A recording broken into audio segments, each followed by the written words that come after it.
Bəli, bəli, bəli, Səyid bəy. Xoş gəlmisiniz.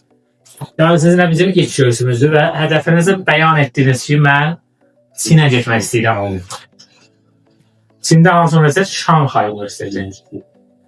Tamam. Biz də təbii ki, həyatımız Çində keçdiyi üçün sizə dəyərli məsləhətlərimizi verəcəyik.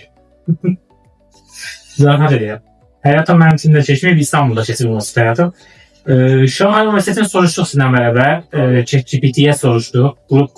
Grup chat edirik hazırda Səyid bəylə. Orada bir HSK imtahanı lazımmış. Neymiş? Chinese Proficiency. Mesela bizim İTÜ'de de vardı. English Proficiency vardı. Mesela yarım seviyesi 1 ile okuman lazımydı. Bazen uşaq qəbul olur universitetə Proficiency verib atlayır direkt. O birliği içildir. Ben mesela yarım seviyesi okumuşum. Proficiency keçib şeyi 60 bal idi. Ben 57 yapmışdım girişte. 3 baldan yarım seviyesini bitti orada içinde.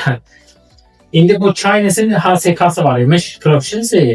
HSK nə deməkdir? Baxırsınız nə? Unusual income. HSK stands for Unusual Income. Yani which means Chinese Proficiency Test. Yani Çin dilini nə qədər bilirsən, onu test edib sizi götürür universitetə. It is the official standardized test used in China to measure how well someone can understand and use Mandarin Chinese.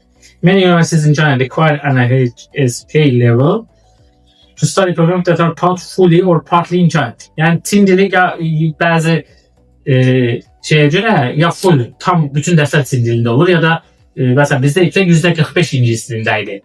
Bu Şanxay Üniversitesi'ni araştırdığımızda %neçədir Çin dili orada? Bilmiyorum ama böyük ihtimal əksəriyyəti İngiliz seçilir. Tamam. Demek ki full değil de partly de ha? Bəli, partly Chinese. Tamam.